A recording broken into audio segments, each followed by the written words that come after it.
Good day, everyone. Learn how to check Android version on any Android phone. So you need to check which Android version you have.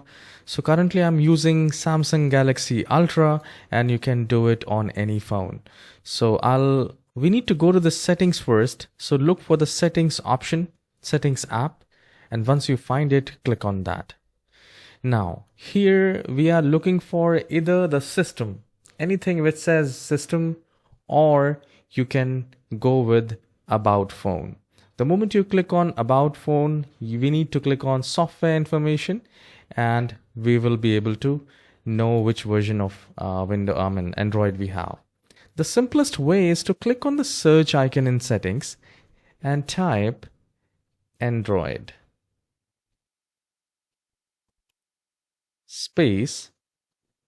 I'm sorry, let me type it correctly. Android version.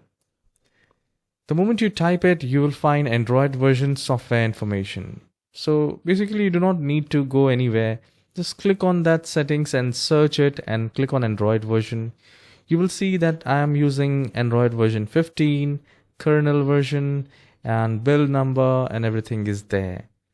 Google Play system update. So all as far as the Android is concerned, the UI version is concerned, it is there and you can check it by yourself. All right. So if you find this tutorial short and helpful, please don't forget to hit the like and subscribe. I'll see you in the next video. Have a wonderful day.